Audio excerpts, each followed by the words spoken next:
I just realized something. This old record player, I bought that like 5 years ago.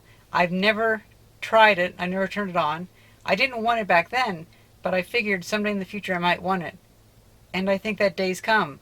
So now let's get it out and let's see if it works.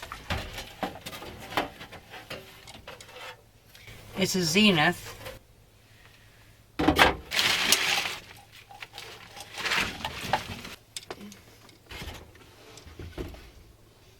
I do not remember buying this at all.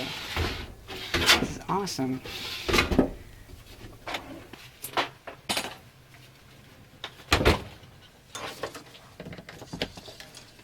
Whoa.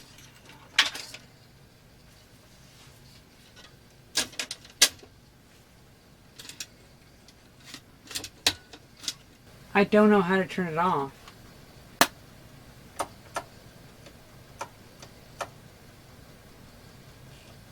What the fuck is up with this thing? It doesn't turn off. So I hooked the audio output for the headphones into my Leslie speaker, and I figured it'll be good enough speaker, just won't have it spinning. Or actually, I guess we could have it spinning.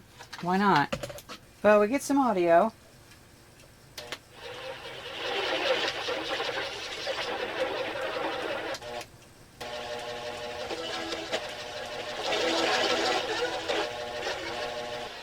Unfortunately, I'm in my basement, so I don't get any reception.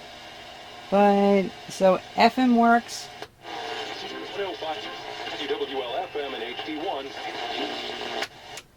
AM and FM work, and then let's try the phonograph. And it looks like the needle just pops into here. It's not holding very well, so I'm going to bend this whole tab in just ever so slightly to hold it better. Like that. Looks like that was whacked and bent. Not really sure. Either way, it's not on there strong.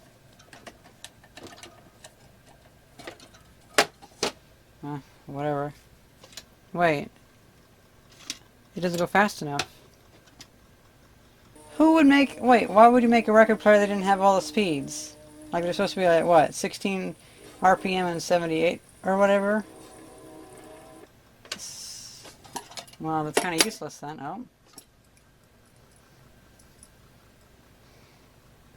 Alright, I can't turn it off. Yeah, look at that. It's just 45 and 33. That's kind of useless. I have like maybe a few records that use that speed, but all the other ones are much faster. Now, the only record that I have that runs at like 33 or whatever and won't get me copyright striked is my copy of Dick Delaney's songs, because I actually have permission to use these songs from him.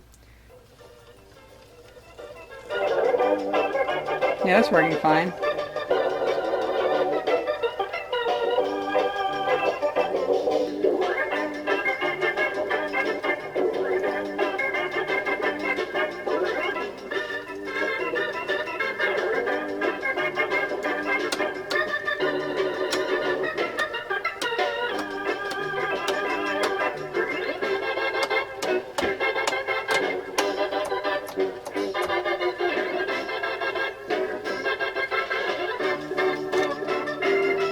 I think we should start off by cleaning off the outside a bit, just to make sure not too much junk goes everywhere.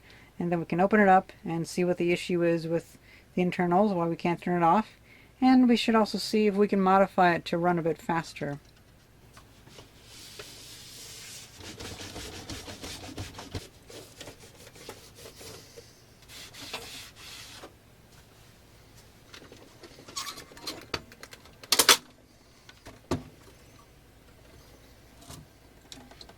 Everything inside of here seems to be perfectly fine. The main issue is I believe that it was modified.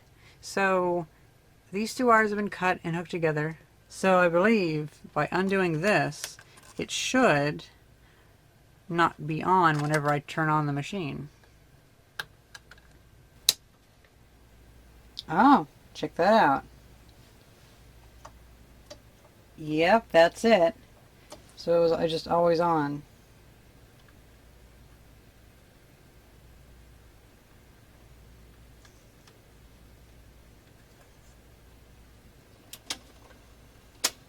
Okay, so there we go.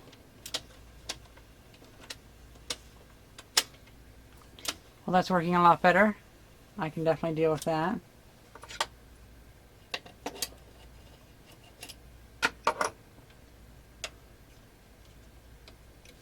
And now this pulls up, and there's a belt underneath.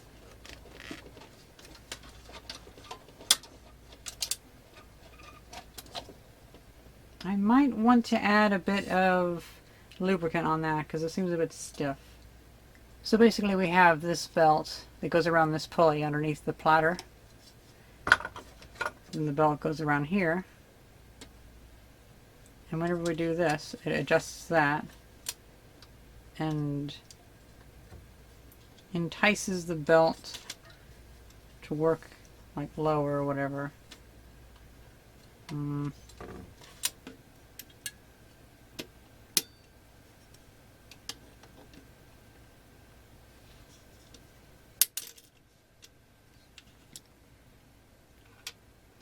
So I've come to a conclusion. I'm going to put tape over the bottom part of this so that it'll be bigger.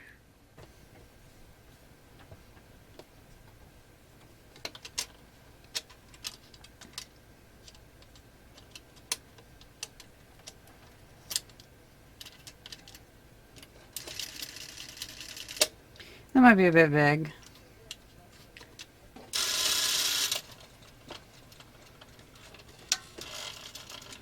So I got it working for the most part, but unfortunately I needed to expand the little pulley more than this little switching thing would allow, so it's now stuck at the higher RPM. I mean, I can always remove the tape and put those parts back on, but it also has some starting issues. There we go. That sounds great.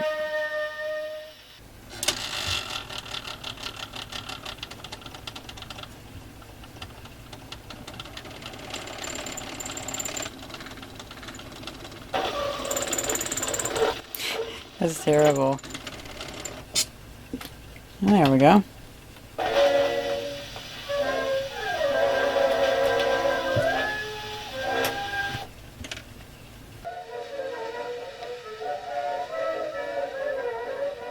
I think we should try the 8-track tapes now.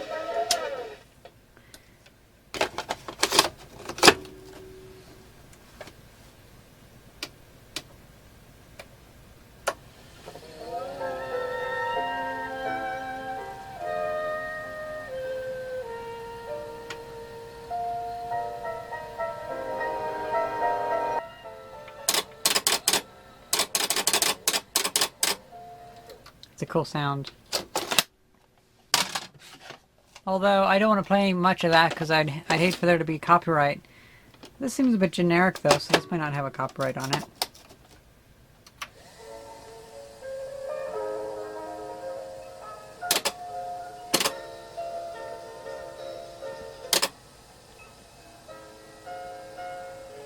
Yeah, it seems like it's working okay. Now let me go track down a cassette tape. I was able to find one audio cassette. I don't really have that many though, so yeah.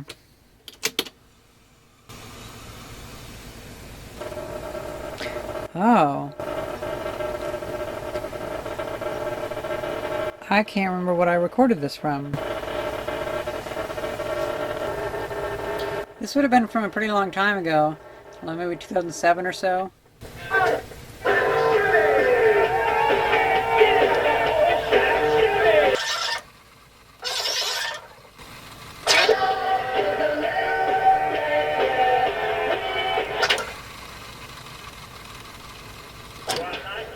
Yeah, it seems to work perfectly fine, so that's pretty cool. I probably put the B-52s on that.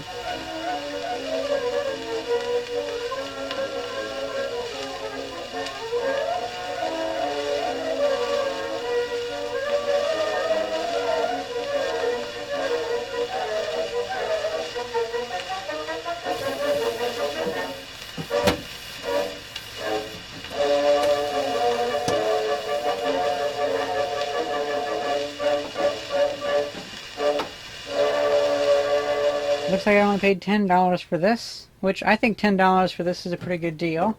The lid's broken, the hinges on the back have snapped off. But I don't really think I really need the lid to be connected to it. I think it's fine to have it kind of separate. It's nice to have a nice 8-track player and a cassette player all in one. And even though this is a bit, well, it doesn't go up to the speed I want without adding the tape. What I think I'm going to do is, if I ever get access to a lathe, I'm going to make my own little pulley that I can fit on there. And that should be pretty easy to take this off and put the new pulley on compared to putting the tape on there. Thankfully, since a lot of my records are old shellac records from the 1920s and 30s, this speed is actually pretty good for what I want, so that's okay. Although it is a bit unfortunate that whenever I get it going, you have to spin it to get it going. Oh well. Well, that's pretty much it. I'm really happy with this. I might do some upgrades, like fix the weights in the back and stuff like that, but I don't know. For now, it's going to work fine. Let me know what you guys think and what upgrades I should do.